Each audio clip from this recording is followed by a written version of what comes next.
Basic lang naman mag-install nitong mga side mount drawer slides. Usually, sa tulong ng mga spacers, una muna itong ilalagay sa gilid ng cabinet. And then, para makabit ito sa mga drawers, isasalpak muna ito at hihilahin ng paunti-unti para ma-screw ito sa gilid ng drawers kabilaan. And then, all set na yan. Pero syempre, padadaliin pa natin ang pag-install nito at hindi lang maging mas madali, mas accurate pa. So ito nga, meron akong ginawang jig dito para sa mas madaling pag-install ng mga side mount drawer slides. So itong babang part is 1/4 lang yung ginamit ko na plywood. And then ito is 3/4 na plyboard. So yung mga sizes nito is depende kung saan nyo ilalagay na part dito, yung inyong mga drawer guides. Ito kasing sa akin, dito ko siya banda ilalagay. Dito siya nakalagay sa part na ito. Kasi yung ginawa kong handle is nandito siya banda. So kung dito nyo sa pinakababa ilalagay, pwede rin gamitin ito, no? Ito is 2 inches lang. Then ito, wala namang specific na sukat. So sa paglagay dito sa ilalim, sample lang natin, no? Siyempre ito sa drawer front nito, no? Kailangan eksakto yan dyan. Kailangan nyo lang ng kahoy yan para sa inyong drawer face.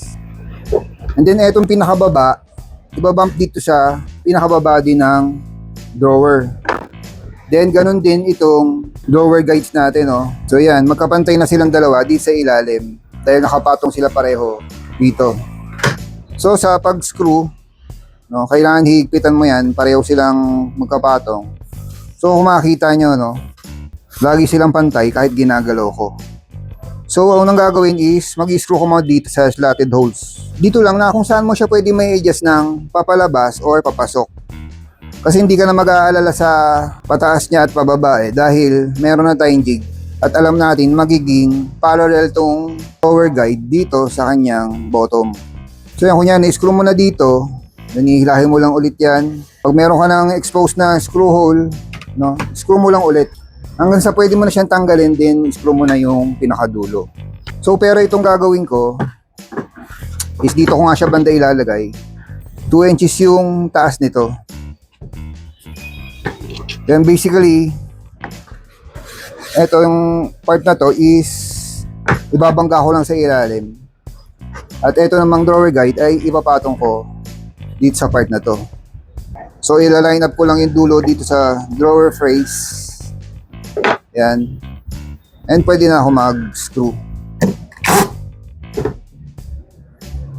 Then hihilahin ko lang to. And then ito na ulit yung exposed na butas na pag-i-screwhan.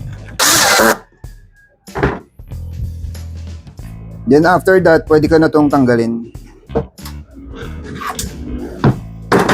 At mag-i-screw na ako dito sa likod, no? Pantay na sila hindi ko na kailangan ng guide.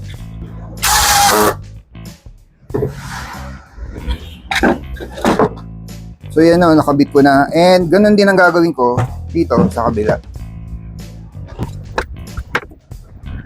So ito na yung paglalagyan ng drawer boxes, no? Kung yung unang example yung ginawa natin na nasa baba yung kanyang drawer guide, maglalagay muna ng spacer bago i-install tong drawer guide niya.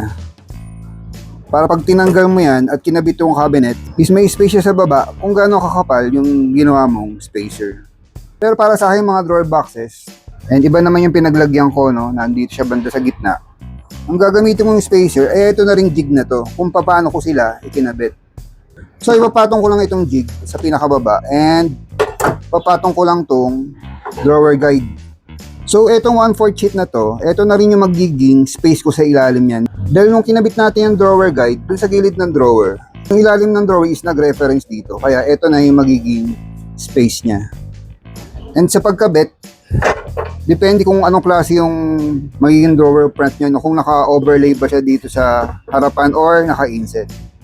Kung naka-overlay, maglagay ka lang ng stopper dyan ulit, then i-bump ko lang yung dulo ng drawer guide, then tsaka ka na mag-screw. Pero in my case kasi, naka-inset yung aking drawer box, kasama yung drawer front. Kaya ito yung gagawin kong space sa kanya.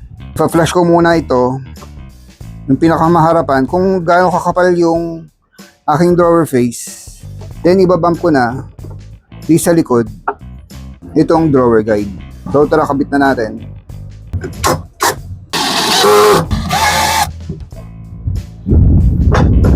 So after nating mailagay itong unang drawer guide, no, pwede na itong tanggalin.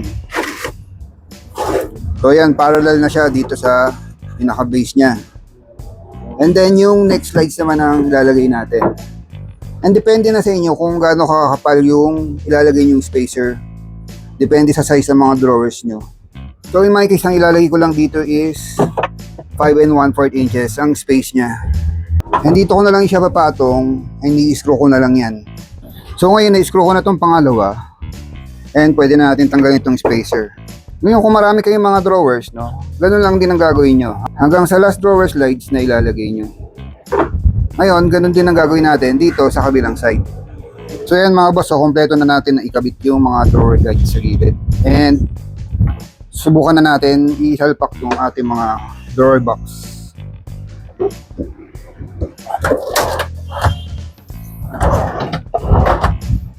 And ito pang isa.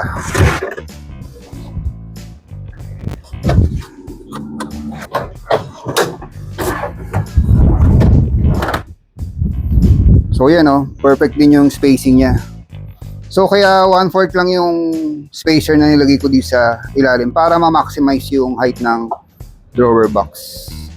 And pagkatapit nyo na yan, ito na rin yung perfect time para malaman natin kung flush ba tong drawer fronts natin dito sa mga drawer boxes. So ito, flush naman, ito. So perfectly flush din siya, no? Ganun din dito sa taas.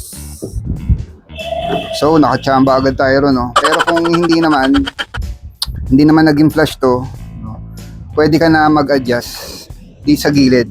Dahil yung pinag-screwhan natin dito sa loob, doon tayo sa slotted holes na pwede mong maipapalabas or maipapasok. So I think that was it. Gaya na ang sinabi ko kanina, basic lang naman ang pag-install nito.